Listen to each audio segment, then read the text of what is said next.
Hello everyone, I am back once again. So a couple weeks ago, or maybe several weeks ago, I actually don't know, but it was a few weeks ago, I actually recorded a few Wi-Fi matches for Pokemon in Generation 8. Specifically because a few people were actually looking for them, so I was actually like, you know what, let's do that. In fact, I was actually looking for them myself, honestly, and I was actually having a hard time finding people. So when I saw these people asking for matches in Generation 8, I was like, you know what, we gotta take advantage of this, because otherwise these people will probably disappear and then I'll never see them again, and then I have to wait till Gen 10 or something to battle somebody. So I had to take advantage right away. So anyways, it's been a while, obviously, since I showcased anything on this channel, but kind of been busy, honestly. I did mention that I actually wanted to play a game for this channel, but I just haven't had time to, so I figure right now I have these matches. I might as well go over them right now, since if I don't right now, later on I'll probably have a hard time doing it. And it's kind of difficult for me to do these matches nowadays just because I have a hard time remembering these matches. So usually I don't want to leave these things hanging, because I feel like the more I do that, the more time it takes for me to cover them and all that good stuff. So anyways, my opponent for this match is going to be ChrispyChicken, which is kind of annoying because why the hell is your name that? Like, seriously? That name sounds kind of appetizing. Kind of makes me want to eat some chicken, honestly. But it is what it is. Either way, this match is presumably an OU match, so it is what it is. I actually couldn't tell you if it is or not. He has a few mons that I haven't seen in a while, actually. Particularly Mandibuzz, Jirachi, and Celesteela. Like, I haven't seen these mons in quite a while, so I actually don't know what to expect from him, honestly. His team is overall scary, but he does have like a noticeable weakness, particularly because he has 3 steel types on his team, which means that my Volcarona could have a good time, so long as I get rid of the Dragapult and probably the Garchomp, because Dragapult resists all of Volcarona's attacks, and Garchomp can just simply take them pretty well, honestly, and it outspeeds Volcarona, so like there's that as well. And not to mention, Garchomps could have Rock Slide, so it could really be a check to Volcarona, if anything. But here we go. So this is Chris here, obviously. There's like a lot of Chris's that I've been running into lately. There's Chris Scoots, there's Chris from the Superbooks series, and it's like there's like a bunch of Chris's these days. But it'd be what it'd be, honestly. Either way, speaking of Celesteela, he's actually gonna lead off with this thing right here. I'm gonna lead off with Zeraora, the usual. And here, right out of the gate, I actually wanted to go for the knockoff just to see what item this thing has. I am fully aware that these things could have Earthquake, but I wanted to believe that I can maybe take at least one.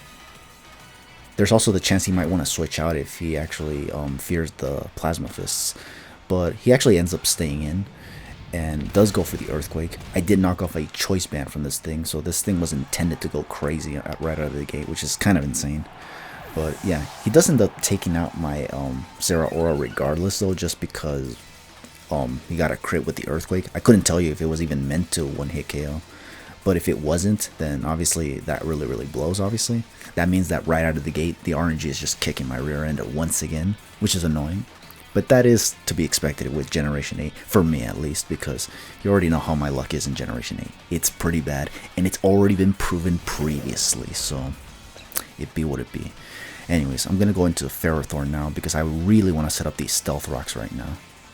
So here, I'm hoping he doesn't have the Flamethrower. Seeing the Choice Band pretty much gave me the idea that I should probably just send in the Ferrothorn and get the rocks up right away, before he has like the opportunity to do some other crazy things with either Garchomp or the Dragapult. So yeah, I know he has the Mandibuzz as well, so if he wanted to like send that in eventually and defog, he could do that, but it would take him a turn, which would give me the opportunity to send in him on accordingly, or give myself some form of advantage. But yeah, here he's gonna switch out and go into the Magnezone now. And here, I'm gonna try to go for the Leech Seed, just to see what this thing wants to do. He goes for an Iron Defense, which I'll admit did scare me, even though Magnezones usually don't have much for Ferrothorn these days, especially with the removal of Hidden Power Fire and all that good stuff. The removal of Hidden Power in general pretty much made this thing a little bit more predictable, the Magnezone that is. So yeah, because of that, I was thinking these things don't have much to do to Ferrothorn. I meant to say Ferrothorn, Ferrothorn. I wanted to say, but the Iron Defense did give me the impression that maybe this thing's up to something. I was thinking I think it was right here, like after the knockoff, that I actually was thinking, does this thing have body press? Because that would be the only logical reason he would want to go for iron defense here. Because I could just switch in Volcarona here, take a Thunderbolt, and then just either go for the Fire Dance or even go for a Quiver Dance. So yeah, I think it was right here where I put 2 and 2 together and I realized, yeah, this thing probably has body press. And he's probably setting up to +6 right now. I already got the knockoff, I already got the Leech Seed. So all I could do here now is just go for the Garable. I think I should have kept going for knockoff, honestly. But I don't know. I just felt like going for knockoff would have just made that move all the more predictable. But I think the point was to get damage here, honestly. I don't know. I wasn't really thinking that far in, you know. I should have, but, you know, I kind of didn't. So, yeah, this thing managed to set up to +6 with the iron defense. So his defense is through the roof right now. And if you know how body press works, then you should already know that that move does damage based on how good your defense is. So if your defense is super high like this Magnezone is right now, then I'm pretty much going to have to kiss my Ferrothorn goodbye. Right now what I'm doing is just looking at my team to see what I want to send in before that happens. I tried to switch out here, but I realized that I couldn't because, you know, this thing has Magnet Pool, so yeah. It didn't even occur to me that this thing could have it, but you know, as soon as I saw it, I was just like, oh yeah, right, it did have it. It's because I forget a lot of things for this game, honestly, including how some of these mons work and whatnot. Hell, even I had a Magnezone with Magnet Pull back in my day, so, you know, it's just one of those things that you just kind of forget with time, honestly. Anyways, I did lose the Ferrothorn, as I mentioned earlier, and now here, obviously I have to see what I can do. I was wondering if I should send in Dragapult and just go for the Shadow Ball, go into Sharpedo and go for Liquidation, go to Volcarona and just go for the Fire Dance, or even go into Sylveon and go for the Fiery, I think it's Fiery Dance? Oh no, Mystical Fire is what it was. I thought for some reason Sylveon was also packing the Fiery Dance, but no, that's Volcarona's move. Sylveon has the Mystical Fire, which for some reason sounds interchangeable. I don't know why it does for me, but it does. Either way, I'm going to go into Volcarona now. I finally made up my mind. So obviously what I'm going to go for here is the Fiery Dance. I think I did consider the Quiver Dance, but I was thinking, you know what, he does have the Dragapult, which resists everything that Garchomp has, or Volcarona has. So it's probably pointless to go for Quiver Dance right now. At least I need to weaken the Dragapult a bit before I can even consider going for Quiver Dance, so that I can possibly finish off the Dragapult at +1, even with resisted moves and all that good stuff. So here what I'm going to do right now is just go for the Fire Dance, see if he wants to switch out. He actually doesn't end up switching out and just lets the Magnezone go down, so that's actually pretty good for me. I don't have to worry about that thing body pressing everything else on my team. He is going to send out the Dragapult right now though, because he knows that this thing resists everything that Volcarona has. So obviously I have to switch out, and I believe I go into Sylveon, yeah, because that's like the only thing I can switch into with the Dragapult, yeah. However, I was afraid that this would be a physical variant of Dragapult, but most of the time they seem to not be. They usually are of the special attacking variety, but I was afraid of the physical variant just because they could have Iron Tail, and while that move can miss, my RNG luck will probably give him the upper hand and just land every single one of the Iron Tails, so yeah, and it would do a lot of damage to Sylveon, so yeah, that wouldn't have been good. Thankfully, this turned out to be a special attacking variant though, so I'm pretty much Gucci on that front. Now here, I was thinking of just going for the Hyper Voice, but I had to keep an eye on certain things, particularly the Celesteela and the Jirachi, which do resist the Hyper Voice. I do have the Mystical Fire, but you know, it's gonna force me to switch out afterwards anyway, so yeah. Either way, here I'm gonna switch out. He is gonna switch out himself though, and I am gonna go into the Dragapult here myself. I believe this was something like of a bait. I think I was trying to like bait him into switching into the Jirachi here, like threatening him to go with Hyper Voice and forcing him to switch out, so that way I can send in my own Dragapult and put him in this position so that I can actually try to freely go for Shadow Balls. I was debating on whether or not I should predict the Mandibus to come in right here, but I ultimately did not end up going for it. So this was kind of a problem. It's because I didn't want to come off as, you know, like over-predicting and all that stuff, because I usually do that. I sometimes over-predict, and sometimes pretty heavily, to the point where I actually make some pretty good calls. But that's specifically what gets me into a lot of situations where I end up over predicting and then making the bad calls and all that stuff. So yeah, I just was playing it safe here basically. So here I had to switch out. This pretty much gives the Mandibuzz the opportunity to get rid of my rocks, which is annoying. But it did give me the opportunity to send in Sylveon again, because I think otherwise he would have probably gone for something like U-turn and give himself some switch initiative. But now I gave myself the upper hand just by seeing him go for the Defog right here. So here, now I'm going to debate on whether I should go for Mystical Fire or the Hyper Voice, because again, he still has Steel types under his belt. I think here I try to go for the Mystical Fire. He does go for the U-turn. At first I thought he was just staying in, going for the Brave Bird, but yeah, no, he just went for the U-turn. So me going for the Mystical Fire was still kind of like up in the air, like I was thinking, did I make the right play? He does end up going into the Celesteela, which actually gives me a lot of relief because, you know, that's exactly what I wanted. Unfortunately, this Mystical Fire doesn't seem to do a lot. I kind of forgot what the set for this Sylveon was again. I don't remember if this was actually a like bulky variant, like a Spadef like invested one, or even defense invested one. It might have been one of those two, honestly. If not, it might have been a modest one, but I think not though, because I already have offensive special attackers in Dragapult and Volcarona, so this Sylveon might just be a bulky variant if anything, but I'm not really sure on that. Either way, I'm going to try to go for another Mystical Fire here, I believe. I was kind of hoping I would be able to outspeed the Celesteela, but I actually, you know, usually Celesteelas, even if they were not speed invested, they usually, I think they tend to outspeed Sylveons anyway, so, you know, if that happens, it is what it is. He does end up outspeeding me, however, he doesn't end up going for the Heavy Slam, which was kind of what I was expecting him to go for, actually. But he just ends up going for the what's it called, the Stone Edge instead. I don't know if he was predicting the Volcarona to come in, or was he just, you know, again, over predicting himself, honestly, and just went for the Stone Edge, honestly. But I was expecting the Heavy Slam, so the fact that he didn't go for it kind of just gave me even more relief, honestly. It'd be kind of insane if he choked at it and he actually did have Heavy Slam and was just anticipating my Volcarona. But anyways, he's going to send in the Garchomp now. Now here, obviously, I was pretty scared, obviously, because, you know, my Sylveon is kind of weakened now. Garchomps usually hit really, really hard. A Stab Earthquake should probably be enough to take out Sylveon from here. I think even a defensive variant wouldn't appreciate a Stab Earthquake from Garchomp at this point, honestly. But I personally wasn't sure. Either way, I think my opponent wasn't sure either, honestly, because... Or actually, no. I think my opponent might have been, you know, trying to go for that. At least that's what I believed at the time. I'm not really sure, though. But here I was looking at my team to see what I wanted to do. Obviously, I didn't want to lose the Sylveon just yet because he had the Mandibuzz, so I had to look for something here.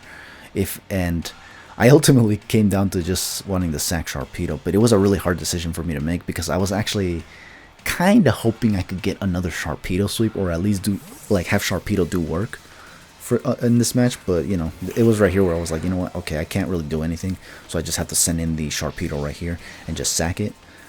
Crazily, you know, this dude actually went out of his way to stay in and go for the Swords Dance. Imagine if I just went for the Hyper Voice with Sylveon. He must have baited me or something, because he definitely could have just gone for the Earthquake. Unless he really thought that he couldn't take out the Sylveon with one Earthquake. He probably thought it was a physically defensive variant. But I feel like it might have been able to take it out. I don't know. I could be wrong on that, honestly. Either way, he went for Swords Dance on my Sharpedo as I was sacking it. And obviously, I don't have Protect here, so I just go for the Aqua Jet. My opponent was thinking for a bit here, so I kind of have the feeling that he probably himself was anticipating the Protect. As soon as he saw the Aqua Jet, he probably was thinking, oh shoot, he didn't even have it. But yeah, either way, I went for the Aqua Jet, and he ended up switching into Mandibuzz, because he probably thought I was going to go for Protect, and then retaliate with an Ice Fang. I don't even have Ice Fang on this Sharpedo. I think I should have, though. But I think I was way too worried about Fairy-type mons here that I ended up giving this thing Poison Jab instead. Should probably consider giving it Ice Fang, though. Maybe I do have an Ice Fang variant, in fact. I don't know. I haven't seen my teams in Sword and Shield for a while now, so I really don't know what to expect at this point. But either way, I decided to go for Liquidation since I'm here now. And he did try to go for the Roost right here to see if he can just, like, Roost stall me, but I think I got like a defense drop with the Liquidation, so now he kind of has to go for an attack. Otherwise, this could be devastating for him. I go for another liquidation, no defense drop this time, and he's gonna go for the U-turn. And unfortunately for him, my Sharpedo is actually gonna survive. I think had he gone for like another, oh no, but he couldn't go for another roost, because if he did, he would have probably lost the Mandibuzz. Yeah, probably. If especially if I got another defense drop, I don't know. It was probably risky, so him going for U-turn was probably not a bad idea, actually. In fact, he probably thought he could have taken out my Sharpedo right here. But as you saw, he didn't. And my opponent was even thinking about it. He was like, damn it, he couldn't take him out. So they put him in a tight situation, which is kind of insane, because this Sharpedo was just meant to be sacked. This was meant to be death fodder, basically. But it ended up putting in a lot more work than I expected, crazily enough, before going down. Here, I'm going to just go for the liquidation on this Garchomp, and yeah. Get another defense drop, which kind of doesn't really matter since Sharpedo's not going to be able to do anything, and, you know, Zeraora's gone, so I can't really do anything. Here, annoyingly enough, my opponent is actually going to set up his own rocks now. So he had Swords Dance, Stealth Rocks, and presumably his last two moves are just the dual stab, Dragon Claw and Earthquake, because Earthquake's pretty good on Garchomp, honestly. Here I'm going to send in Dragapult now, because I figured from where it's at, I want to believe that a Specs Shadow Ball should be enough to take it out. I was personally hoping it would, because if not, then that would be pretty bad, obviously. I would actually end up getting destroyed in, in retaliation. He would get like a Dragon Claw and destroy me there, which God forbid. But yeah, anyways, my opponent is just thinking once again of what he can do. He has a lot of mons, like he has the lead, but a lot of his mons are kind of weakened right now, because this guy, what he seems to like doing is switching around a lot, just kind of preserving all of his mons, honestly, just to kind of like see if he can outplay me or something, which I think he has been doing. But there's moments where I think he over predicts and ends up choking it as well, like with the Sharpedo, honestly. But again, Sharpedos usually tend to go for Protect, so chances are that he probably expected me to go for it. Even in 50-50 situations, more often than not, Sharpedo users usually tend to go for Protect. So, you know, he probably thought this time I would do it as well. But, you know, that wasn't the case, because in my case, I actually tried using an Aqua Jetting Sharpedo. One that was designed to kind of just finish off mons and then get a speed boost and then see what he wants to send in, as long as there are no priority users and all that good stuff. Either way, here he finally just lets the Garchomp go down, which is pretty good, because this was actually one of the more threatening mons. Now, here my opponent is actually going to do something that really annoyed the hell out of me, actually. You're going to see right now in a bit. He was thinking of what he wanted to send in. I think he has the Jirachi, the Mandibuzz, and I believe his own Dragapult left on his team. These are all mons that I think, well, with the exception of Jirachi, his other two mons can definitely be taken care of by Sylveon, as long as I can get it healthy again.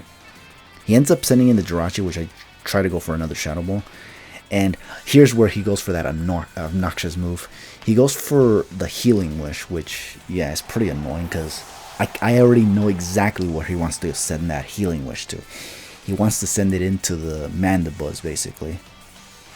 Basically undoing all the damage that Sharpedo got on it, basically. Which, again, you can see why it annoys me. It heals one of the more obnoxious mons in his team. And on top of that, it undoes everything that Sharpedo did. Like, I'm here trying to get Sharpedo to put in work, and this just basically killed off a bunch of that, honestly. So that was just obnoxious. Here I was so annoyed that I even wanted to go for the Thunderbolt, even though I was fully aware that I was Specs on this Dragapult. I was just that annoyed, honestly. So what I decided to do right here is actually hard switch into Sylveon, hoping he doesn't go for the raw Brave Bird on me.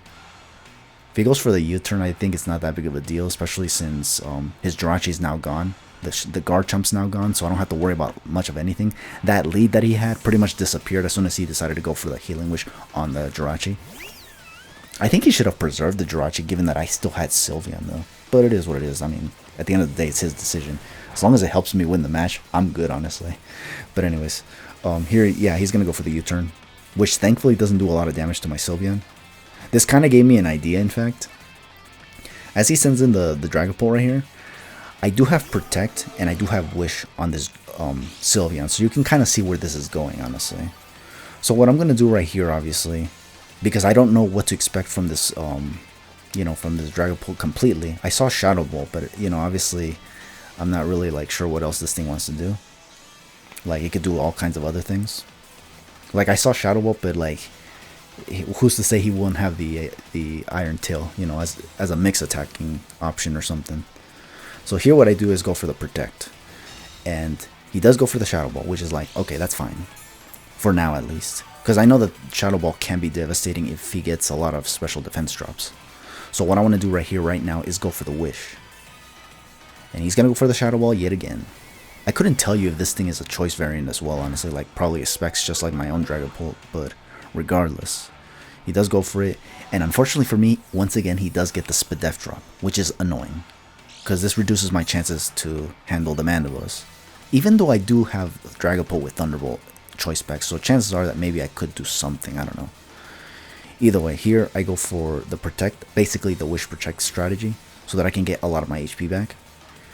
Seeing the constant Shadow Ball spam means that that's all he can do to my Sylveon, so no Iron Tail, so I don't have to worry about that, which is really, really good. I only have a couple minutes left, so I have to really just mash all of my moves and just get this over with. Going for this tactic at the final 3 minutes is a little messed up in my opinion, but I just kind of have to go for this so that I can win the match and not have this match go to time, because that would be pretty obnoxious. I'm trying to showcase all of my matches without it going to time, since, you know, I kind of like to keep these things as pure as possible. I know early on I kind of did showcase a few matches that went to time, but, you know, that was like when Sword and Shield was still relevant and all that stuff. Kind of didn't take it, I didn't treat it with any like sort of special, you know, any sort of special feeling or anything like that. So anyways, here, yeah, I managed to take out the what's it called, the Dragapult with a Hyper Voice finally. Didn't get another special defense drop for whatever it's worth, because his last mon is now the Mandibuzz. Goes for Foul Play, doesn't have the Brave Bird thankfully. So yeah, here I'm just gonna go for Hyper Voice. Obnoxiously enough, it takes it way too well, but it is a 2-hit KO nonetheless. So I only have 60 seconds left here. Honestly, this dude could have been that guy and actually freaking like Roost spam here and just basically make it so that he goes to time, honestly. Which would have been obnoxious, honestly. And chances are that I probably wouldn't even showcase this match if he ended up doing that. But he ended up, he was fully aware that he lost, honestly. Because even if he Roost spammed all of my Hyper Voices somehow, I still had Dragapult with Thunderbolt choice specs boosted. So yeah, he was kind of screwed either way, honestly. Like, obviously, he kind of did a lot of plays that kind of costed him a few mons, and as a result, I was able to win the match and all that good stuff, which is good, honestly. This was kind of an interesting match, honestly, because my Sharpedo was actually meant to be death fodder, and it ended up doing a lot of work, which was kind of insane, honestly. It just goes to show you, because my opponent, I think he was like, you know, bringing out the heat and was really like, kind of like throwing me for a loop, honestly. But he actually also seemed to have like been the type to like also over predict at times, and because of that, he ended up, you know, I think choking in a few instances. At least I believe he did, honestly. I could be wrong. Maybe those plays weren't deliberate. Maybe he had a plan, and maybe the person that threw him off was me, obviously, and maybe the team that I had was not what he was expecting, honestly. But then again, my team has Sharpedo in it, obviously, and in an environment where it's mostly supposed to be OU, you know, you don't really expect that, honestly. But I also didn't expect that Sharpedo to do anything after I personally believed that I was put in a very tight situation, honestly, before I ended up switching the Sharpedo, you know. But either way, goodness knows we take those every day, obviously, so it is what it is. Anyways, so chances are that my opponent also was probably aware that he could have probably won this, because I personally believe that he could have as well. So because of that, obviously, this guy actually asked me for a rematch, so yeah. Personally, I did see the slightly desperate tone in him, like he wanted to basically get the run back, obviously, so that he can beat me, obviously. But yeah, obviously, because again, there's like very less people showing up looking for Generation 8 matches these days, that, you know, even though I was kind of hesitant, I just decided, you know what, why not? Because, you know, this could be the last time I battle someone or something, so I was just like, you know what, we'll take him up on it.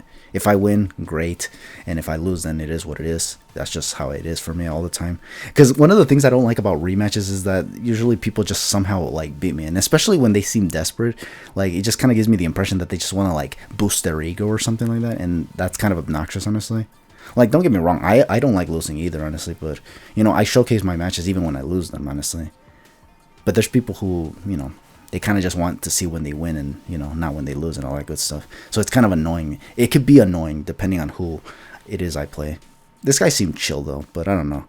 At the time, he seemed kind of like the desperate type, honestly. I don't know. Either way, so that's going to be this match, obviously.